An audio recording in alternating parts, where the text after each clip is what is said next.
Brylye Collins is a relationship coach, a talent leader, and the founder of Building with Brylye, a personal empowerment and matchmaking brand that helps singles rebuild self trust, date with clarity, and create lives they genuinely love. Drawn on more than 20 years in HR, talent acquisition, and leadership development, Brylye blends strategic insight with deep empathy to support people through transitions in work, life, and love. Through her thriving solo coaching experience and international connections and modern discreet matchmaker service, Brylye guides clients to strengthen self-worth, heal old patterns, and build intentional relationships instead of getting lost in the noise of dating apps. Alongside Building with Brylye, she leads Rose Talent Consulting, advises organizations on hiring and culture, and is expanding her work into single empowerment retreats and a forthcoming workbook designed to help people come home to themselves before they pursue partnership. Gosh, are you one of triplets? There's a lot there. Not You sure whether know, you managed to clone yourself, which it's is quite impressive. amazing. Yeah, sorry, I didn't mean to cut you off. It's Mm. amazing how much free time individuals have. And no, I'm telling the truth here, right? Like how many times do you just, do individuals sit down in front of a TV set or something like that? And so I try to make the most use out of my time and follow my purpose, which is I love helping people. So, yeah. Well, it sounds like you're doing it in abundance.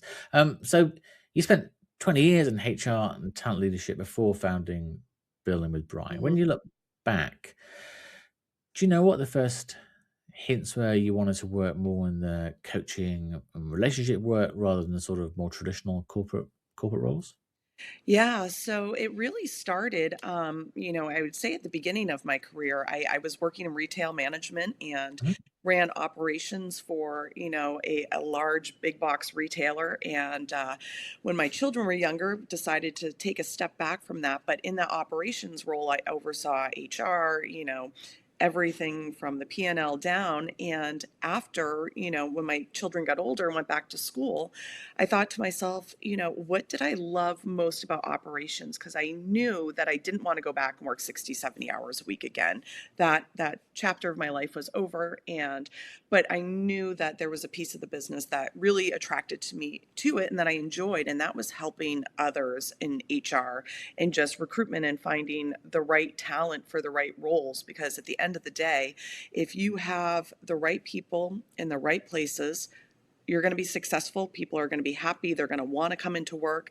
And so that's when I really pursued my career, focusing strictly on HR and recruitment. And with that, I had a lot of fantastic experiences and worked in a lot of different industries. And one day I'm enjoying my role working for a large, medical device company. And, I get the dreaded HR email that says, hey, we have to talk, would you be interested in doing this or this? And I chose to create Rose Talent Consulting because I figured, with my network and everything else that I had. And honestly, it's been such a just rewarding experience because, most people wake up every single day and, have good intent and want to do well at what they're doing. But sometimes Mm. they're in positions that they're just truly unhappy. And it really affects all avenues of their life, right? If you're going to work, and that's really where, majority of people spend a lot of their time, why would you Mhm. be someplace that you dread being? And it spills into everything. So, with that, within Rose Talent Consulting, I had talent acquisition, career coaching, and then leadership development, HR. And then it was probably about a year and a half ago, and just through talking with my clients, my coaching clients, I was thinking about it. And, I noticed that some people really, didn't have what's the word I'm looking for? The self confidence in themselves that they could have more, or that they deserved to work in a role that, brought them peace and happiness and joy, and they felt good about it. So that's when I went and got my relationship coaching certification. And because I was like, you know what? Relationships affect every aspect of life, right? It's not just who you're dating, it's your parents, it's your friends, Mhm. it's the person that's working at the corner market, it's your role at a company. And I was like, how can I help people through this? But then with that work, came building with Bry, and I was like, you know what? As a single individual, I'm divorced, and I've been divorced since 2019, and my children are a little bit older now, but I remember just being so lonely and thinking that, I wasn't enough, and I worked through all of that personally.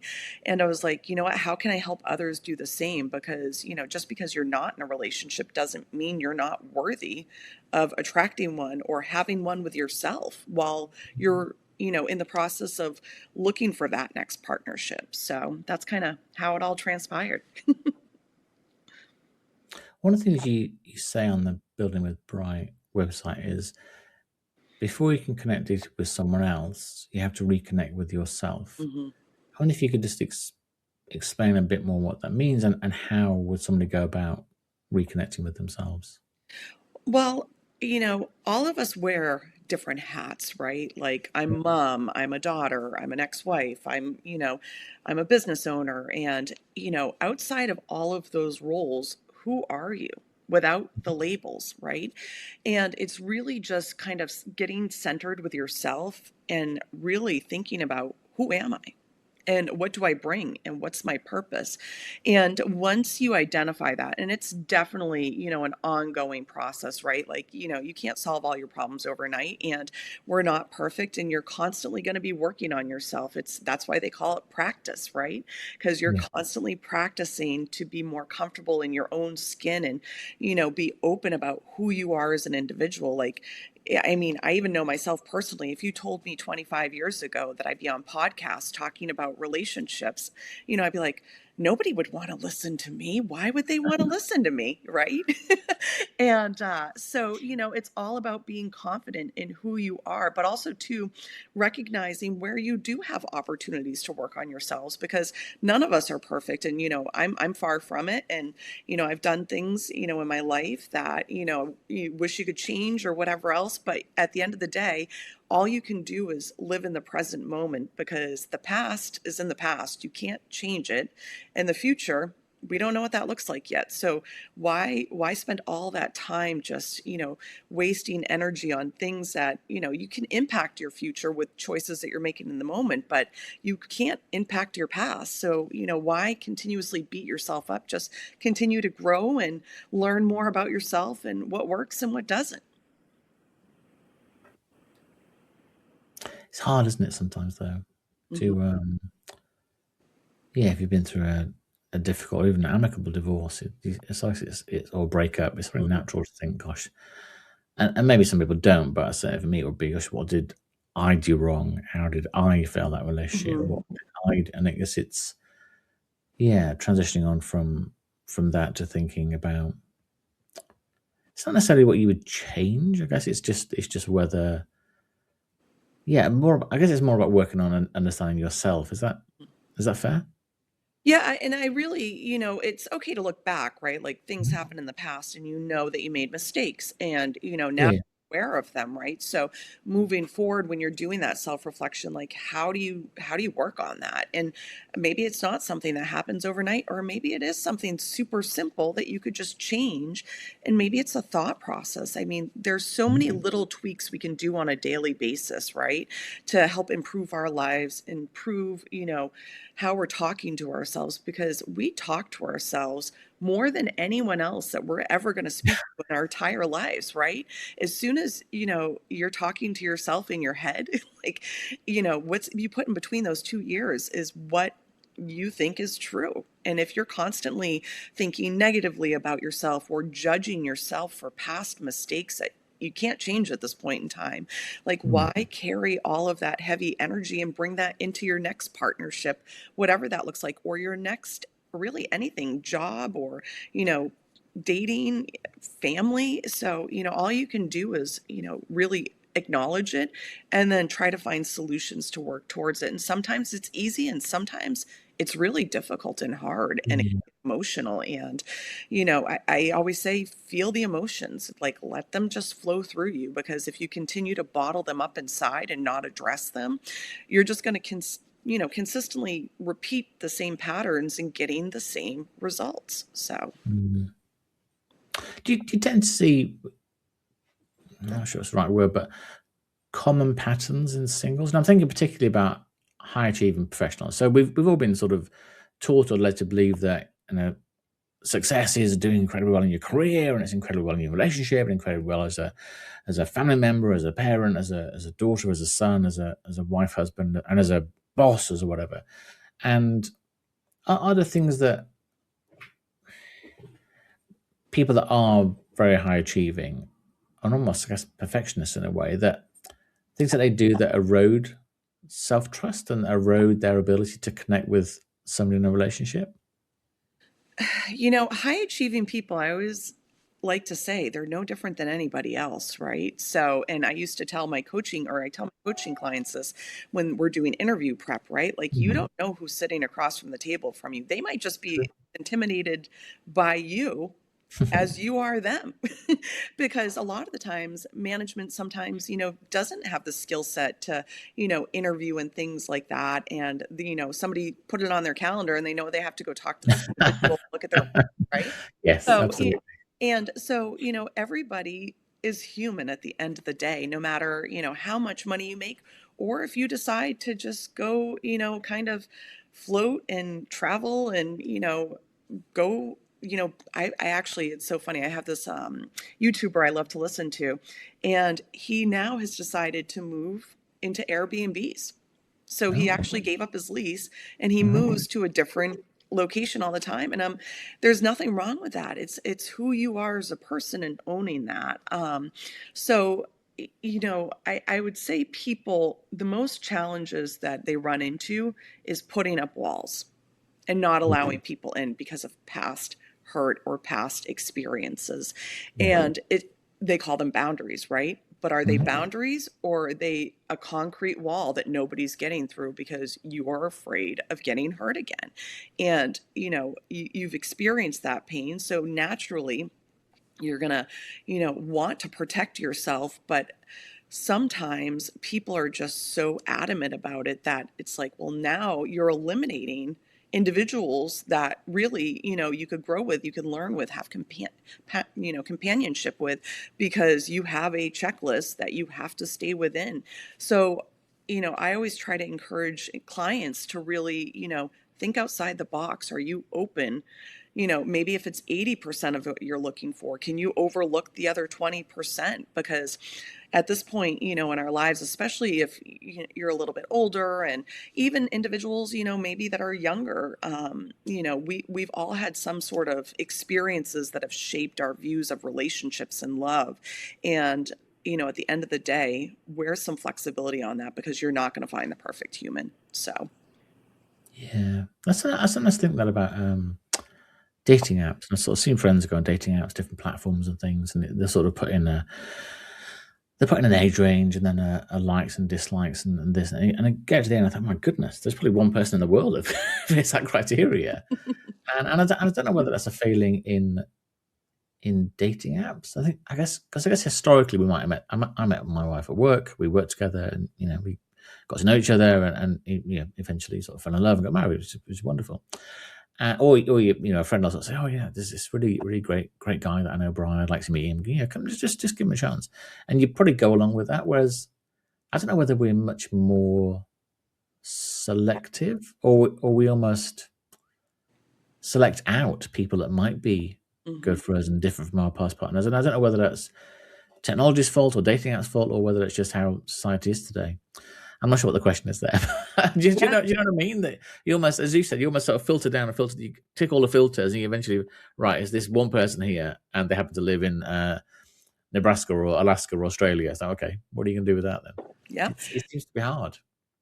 So dating apps really, I think, are, it's dating apps in general are for some people, right?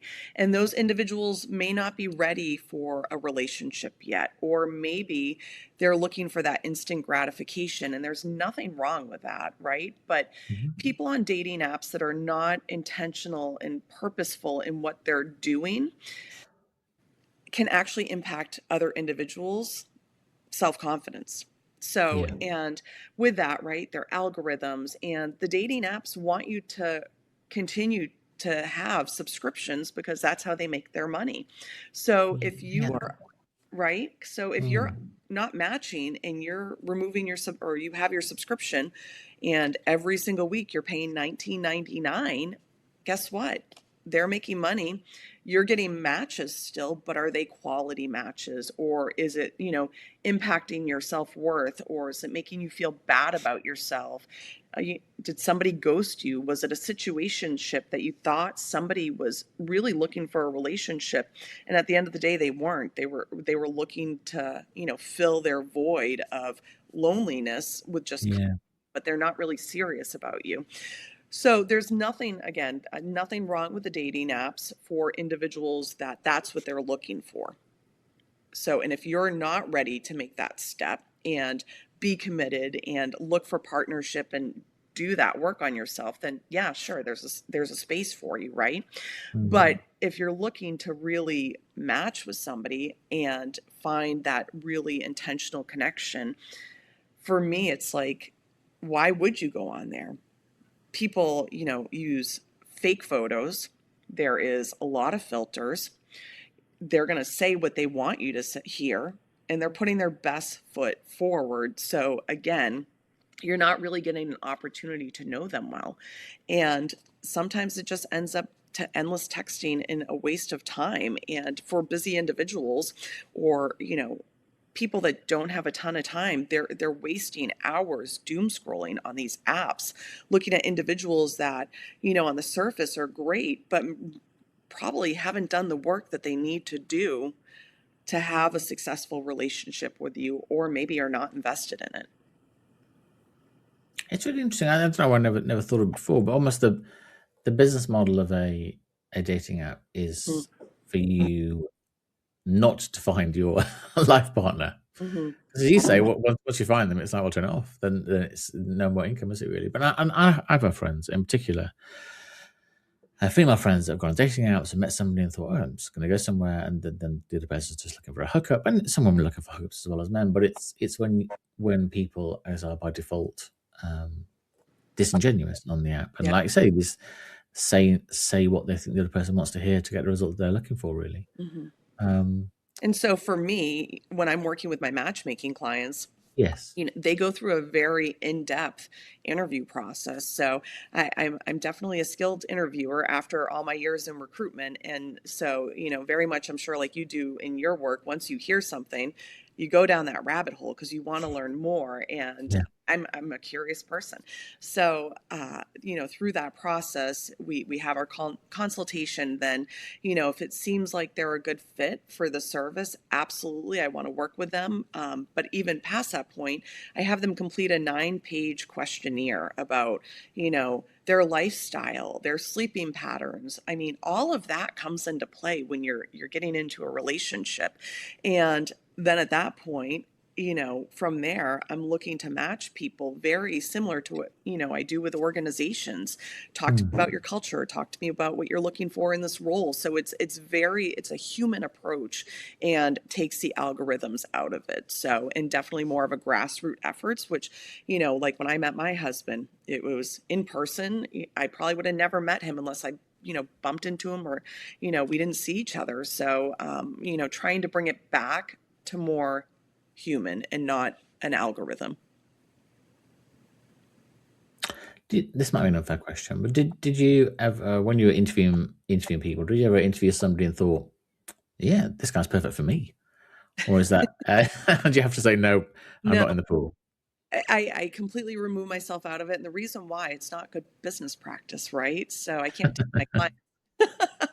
So, but everybody loves to ask that question. And it's amazing how many people will actually reach out to me about matchmaking, but not want to matchmake. They just want to meet me. And so I'm Yeah. like, well, I appreciate that. And, I'm flattered by everything that you're saying, but at the same time, I'm not available for you.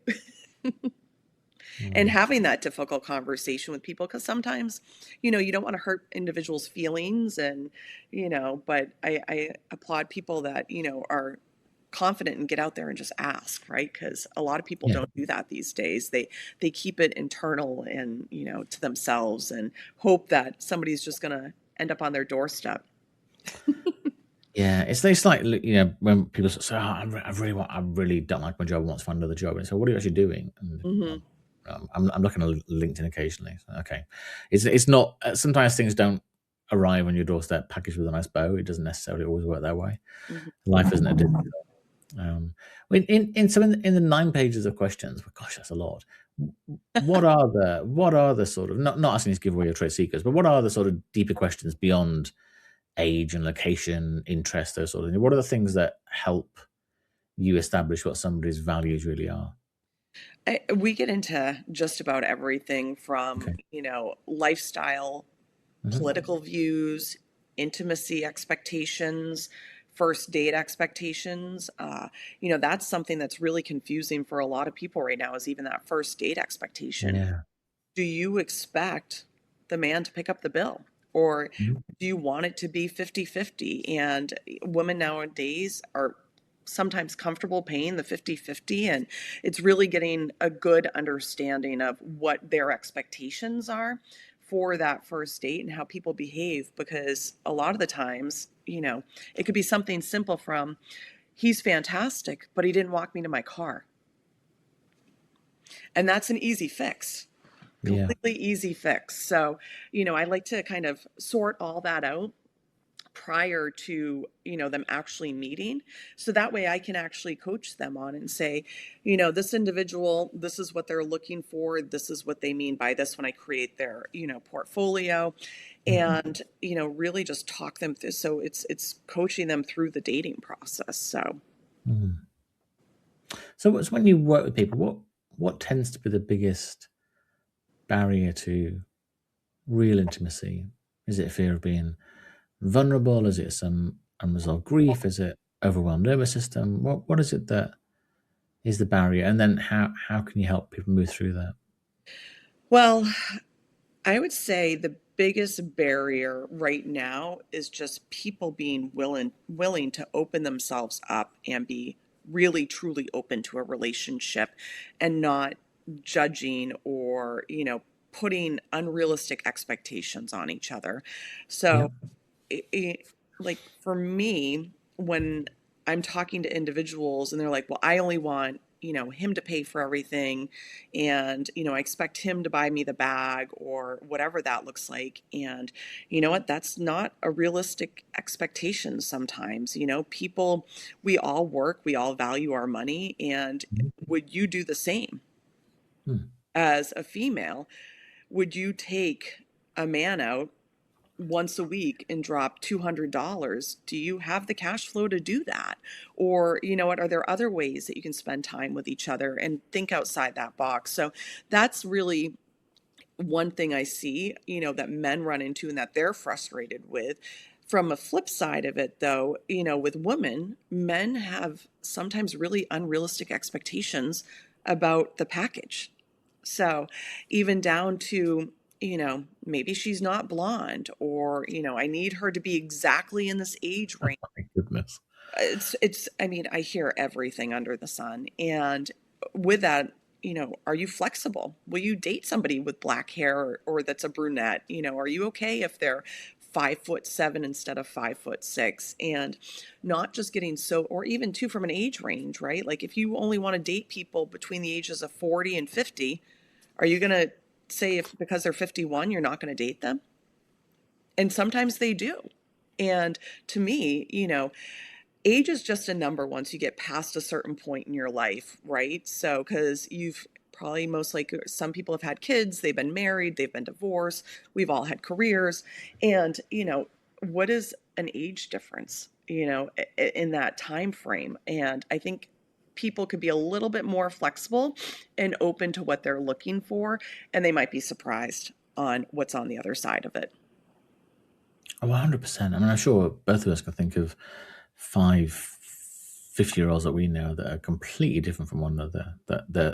Yeah, some of them are super active, some of them are not active, some of them are, yeah, thoughtful, energetic. And it's funny, isn't it, when people get, especially once you get a little bit older. Hmm. I mean, there's 7 years between my wife and I. So yes, when I was, I don't know, if I was 25 and met her and she was sort of, what would that be, 17, 18? Oh, that's quite a big gap. But now, sort of 50 and 56, 57, it doesn't feel like anything near as big a gap. But yeah, it's funny that people have that Mhm. thing about it. So do you find there, and it sounds like there must be, do you find there are people that would like to be clients that you just don't think are in the right headspace for what you offer? And I Yeah. wonder, how do you let them down gently?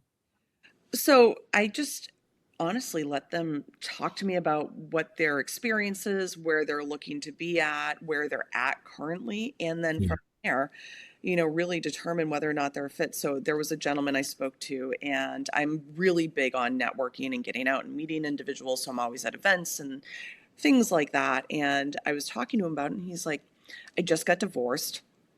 I have 50-50 custody of my kids. I just got a brand new PlayStation, which, and That's I really cool. honestly, like, if people, it's a community, right? And that's a Yeah, community yeah. I'm part of, and they're making connections and relationships. And he said specifically, I don't have time for a relationship because I'm doing all these things, but I'd like to meet somebody and spend time with somebody, but I really don't have the time for it. So to me, I'm like, well, I appreciate your honesty, but where you're at today, you're not a fit for the clients that I'm working for because they're not Yeah. just looking for somebody to spend time with to keep them busy. They're looking for somebody that's open to, a long-term partnership. So, And what are your thoughts on some people perhaps would say there's one person out there for everybody, you've got to find that one person, versus there are a lot of people out there for everybody. Where do you sit on that? there are a lot of people in life that you're meant to meet is really, and everybody that you meet is a lesson. So Mhm. for some individuals, it is one person their entire life, but also too, maybe there's somebody else out there for you that you connect with, but you choose to be in a partnership and work together and stay together for the duration. It's a choice you make every day.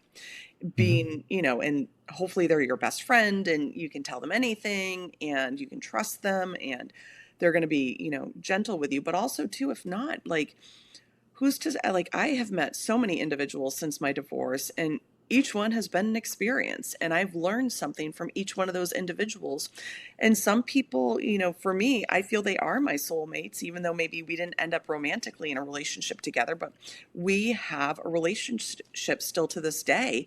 And I know that I can have conversations with them, I can ask them for help, and that's okay. So it really, it's all to personal preference, and really, the expectations that you built as a child on what it should look like and what you're willing to live with in the moment. So, Mm. very different for everybody. Yeah, very much so. I think it's a tricky one. Isn't it? There's 8 billion people on the planet. Hmm. To think there's one person for a person, and it's yeah, people come into your life and leave your life for various reasons, and Hmm. it's things are sometimes meant to be forever. Sometimes things are meant to be forever, but it's yeah, it's fascinating when people yeah have a sort of set view on who they should be with and what that should look like. Because if they miss out on that person, then what? That's it. It's over, which Hmm. can't feel like the right thing to do, really. What are the things I guess that and the dating apps are a good example of this. I think is that over the last decade and more, we seem to have changed a little bit as a society in general about how well we're able to connect with people. And I'm not just talking about intimate relationships. This could be with friends, with colleagues, with neighbors, with whatever. That we read about a lot more people being lonely and having fewer friends and being able to not being able to connect properly in real life. People work remotely. We don't see each other that often. Yeah, and I wondered if you find that when you talk to people that perhaps have been in a relationship for a long time, they come out of it and they're like, oh my goodness, I don't have a network of friends. I don't have relationships with people. It's how do you handle that? And well, first of all, do you believe that is an issue? And then how do you handle that lack of Yeah. connectivity in real life? In general, communication has changed so much, even since, in the past 20 years. I always joke about it, but like when I first met my husband, cell phones just came out and we weren't like texting each other all day long. We were still calling each other on the phone. Same. Yeah, absolutely. And but in today's day and age with dating, a lot Mm. of people just text. And I really, really encourage individuals who are just getting out there and dating that, number one, keep the texting to a minimum, because sometimes you can text yourself right out of a date because you are putting it, in, the words are there, but you can't hear the emotion behind it, or maybe the intent behind it, or maybe you just responded to something quickly and they were looking for something. You haven't established a communication flow yet with this individual, and Yeah. you're just texting. You're really, you're not understanding how they talk, their pauses, what lights them up, what doesn't. So all of my clients, I recommend to them, if you want to text real quick in the fine just for pleasantries, that's great. But I always recommend move it quickly to a phone call, because in addition to that, do you like the way this person sounds? Like if you're going to plan, this is somebody that you're really getting to know and want to potentially have partnership with. Can you handle what they sound like every day? Do you like the way they talk? That's huge. So, you kind of kill two birds with one stone there. You learn what they sound like. Also, too, you can hear the emotion in their voice most likely, or how interested they are, or whatever that looks like. But with dating, try not to over communicate prior to the date. Get a chance to know them, see how they communicate, and see, how it flows. So, Mm. and then the second part of that, with people that are getting out of relationships and are like, here I am, I'm all by myself, that's a weird spot to be in. I've been there. I thankfully have a lot of really great girlfriends that I've had since the fourth grade, and they were there for me. But even just the transition of maybe moving into a new home, or things that you used to do every single day with another individual, and all of a sudden it's just you. And that's why it's so important to do that thriving solo work, because if you are not comfortable in your own skin before you even have an opportunity to meet your next potential partner, how are you going to show up as your best version of yourself if you have all this self-doubt, or judging yourself, or unrealistic expectations of even yourself? Like, you have to do that internal work to really show up as your best self. And again, it's a work in progress. You're not going to be perfect every day, and Yeah. you have to practice every day, but you don't want to repeat that same mistake or pattern again.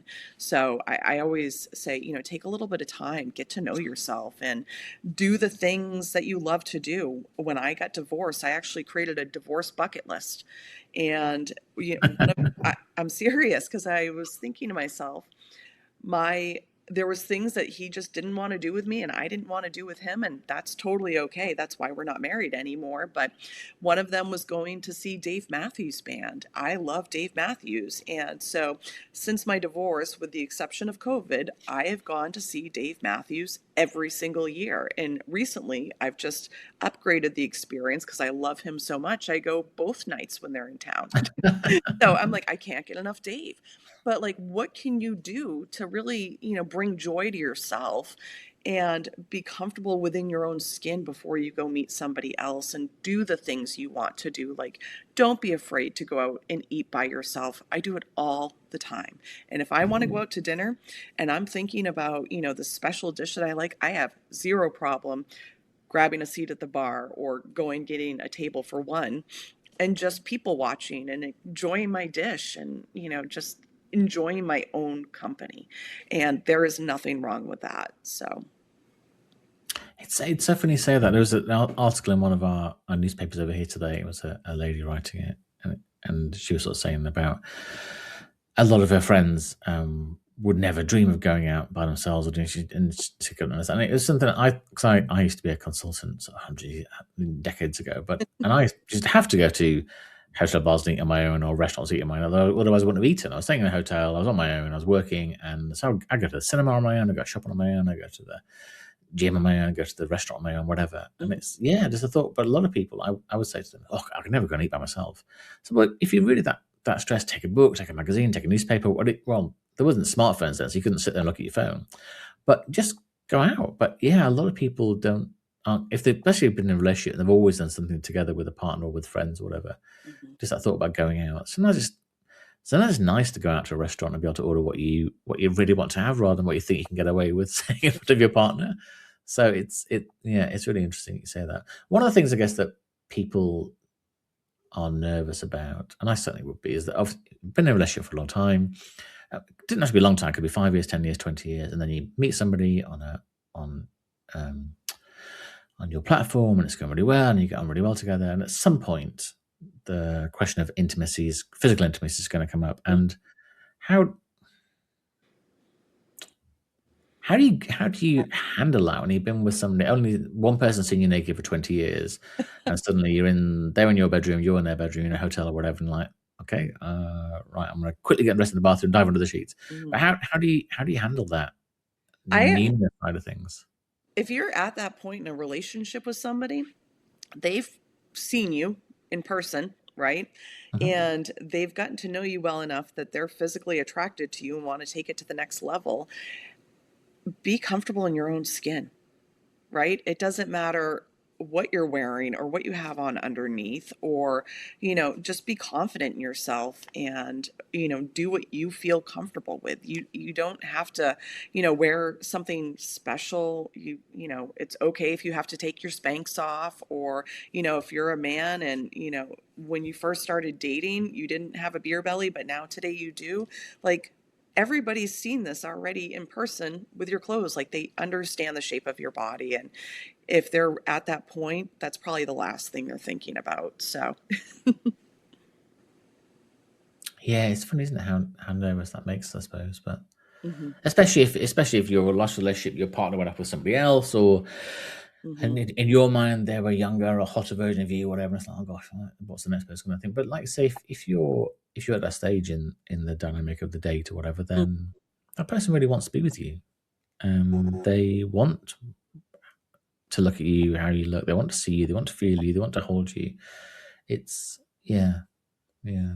So in the work you're doing, so I know you're building out a Thriving Solo workbook and empowerment retreats. So what will they feel like? How will people experience those, and what will that experience give them, do you think, or hope?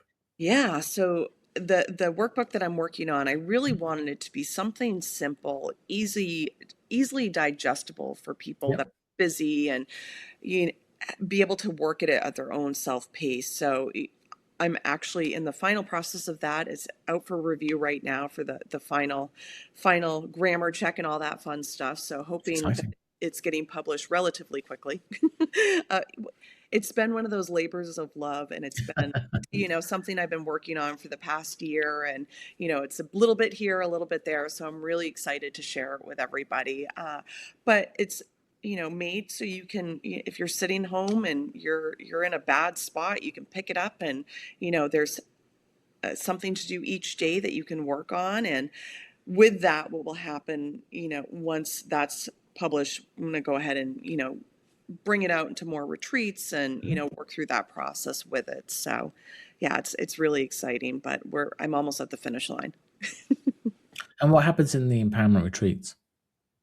So, with that, it's really about being in community and finding like minded individuals, but also creating a safe space for them to really open up and talk and, work together, and helping finding solutions and holding that space for somebody else that is potentially going through the same thing that you're going through. And there is so many people, we've become so secluded as a society, but at the same time so connected. Like, I'm talking to you, you're over the Yeah. pond, and we maybe never would have spoken before if it wasn't for this great thing called the internet, right? And but that's taken away from that individual conversation or just meeting like-minded people with common interests, because you can really self-pacify with just about anything on the internet and troubleshoot and learn that. But sometimes just having another individual that is really experiencing the same thing that you're having creates just such a wonderful dialogue. And, so really a safe space for, individuals to come together in community and, work through and talk through their problems and, do fun exercises and a little bit of travel in there as well. And, have fun. So, It's interesting, isn't it? I totally agree. The technology is wonderful, and it's allowing us to sort of talk. I can see mhm. you. I can see the sun streaming through the curtain at you. Looks fabulous. Oh, and I Um, apologize. I'm no, like, I love that. It looks absolutely beautiful. It really, really does. The color and the warmth of it is sensational. So don't do anything about that. oh, love that. Um, but there is something about being physically in somebody else's energy field. That's not too woo woo, but people do give off an energy, and you can sort of have a feeling for somebody, and you can connect with somebody in a sort of different way. And I can sort of send you energy through the screen, but it's not quite the same as literally being there, sitting there, talking to you. So I do think there's a huge amount that we perhaps forgotten a little bit, and maybe it started during COVID and the pandemic, that we've sort of forgotten just how powerful and how wonderful and how warm it is to be around other people. If you think when you go to somebody's, I don't know, engagement party or a birthday party or a wedding, whatever, there's just an energy in the room, isn't there? There's like a physical feeling of energy. Yeah. And that's probably why so many people hook up at weddings or birthdays or whatever, because they're around that energy and it feels very positive. Yeah. So if you, and this is a big ask, you don't have a crystal ball, but if you were looking sort of 5 years ahead, Mm. what would your boldest ambitions or vision be for what you're doing today? Just that I can really continue the work and help individuals and make a positive impact in their life by giving them the tools for them to help themselves. So right now there's so many different shortages, right? And Mm. people have a lot of mental health things that they're going through, Yeah. challenge with, things going on in the world, even the news, and there's all this stuff. And there's just people really, to me, just I'm trying to look for the right way to say this. Therapists, psychologists, super helpful, love that. But for somebody maybe that's not ready to take that step, how can you help yourself? Yeah. Right? Because at the end of the day, you're responsible for your own being every day. And, talking to somebody once a week for an hour, I offer that service as well, but you still have to do the work every single day. So, how are you doing that? Like, what tools are you using outside of, therapist and psychologist and, whatever it might look like, or even going to the gym? What tools are you using outside of that time that you're using for self development to continue your growth? So, this is a addition to all that. So, So you said at the beginning that when I said other triplets, and I think now it's more like quintuplets, really. But you were saying that people have a lot of time; they spend scrolling or watching TV or whatever else, all those different things, which they do. But do do do you? And I mean this in a very very caring way. mhm. Do you manage to do you manage to find the time or make yourself nurture and look after yourself? Because my only, I don't know you obviously, but my only slight concern is, gosh, does you get enough time for yourself? How do you look after and nurture your well being, mentally and physically? Are you very religiously in terms of committed about doing that? Yeah, absolutely. Good. So I'm human like everybody else, and I have Mhm. emotions and feelings, and there's stuff that I run into, and some days I'm like, "Oh my gosh, what was that?" Like, or you know what? I'm just done with today. Like, with that though, I try to incorporate every single day, getting outside and vitamin nature. That for me is very healing. And so I Yeah. love to go for a good walk, even if it's cold. Right now, our weather here in New Hampshire's 30 degrees, and one day it was 9 degrees, and I still got Oh out my there for that walk. So, and then also too, I like to have a slow morning. I do not like to rush out the door in the morning, and it's not because I can't or I'm not capable, but I find that I'm in a better headspace when I'm not rushing in the morning. So I build my schedule around that. And, you have to recognize what works for you and incorporate that into your life as much as you can. And if you can't, because let's say you have to be at work by 8 a.m. every single morning, okay, great. So you have that. Now, how can we incorporate that time in around it? And not everybody wants to be in the 5 a.m. club. Like maybe your No. club is 10 o'clock at night. And Yeah. maybe it's the weekends but just, what is comfortable for you in your space and, really just try to embrace it and live it every single day because that's really where the good work comes in when you're taking that time to check in with yourself and let the thoughts flow because you have to think about them. So you may as well, instead of suppressing them, deal with it in the moment. And if it's something that is too heavy, write it down, put it aside for later, and come back to it. I'm glad you get time for yourself. And I do think being out and with and in nature is so underrated. Mhm. I can physically feel I'm lucky enough to have an amazing little dog, and we go out in the morning for a walk or for an hour or whatever in local woods and forests and things. I can physically feel the difference if I don't get to do that until late in the evening for some reason. There's a physical tension that doesn't release or whatever. Just being outside, as you say, whether it's rains or sun or sleet or whatever, you've got to get out. Dog needs a walk. Dog needs a walk. So it's just being outside and being able to do that does feel very different. So my final question, I guess, or almost more of a is it a question? I'm not sure. So if someone is looking for a new relationship and feels confident in themselves and they feel that they're ready for a new relationship, but perhaps they're struggling to find the right person or they just aren't quite hitting enough with people they are meeting, what would you say to those people? How should we go about understanding what looking for a relationship really means? Hmm. Well, that's where you have to do that work, right? What do you Yeah. want, number one, out of a relationship? So for me Mhm. right now, personally, I'm not necessarily looking, but if companionship landed in my front door, then I would be okay with that right now. Somebody to maybe go out for a walk with or go to the movies with or dinner. But do I need somebody in my life right now that I have to live with them or, that I have to make breakfast for them no, I'm okay with that right now.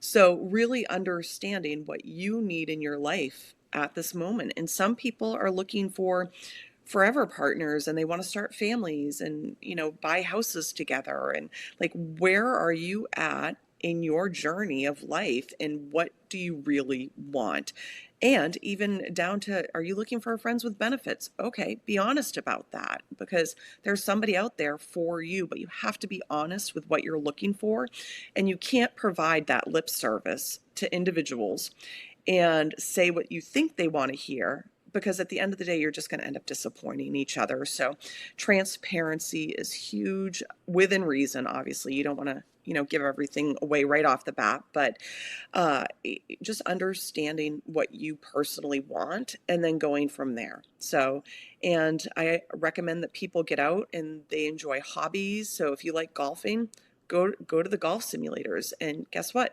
you're most likely going to meet somebody there that has similar hobbies and like interests, which then can help create those relationships. But sitting at home doom scrolling on the dating apps is not a super productive way of getting out there and doing it.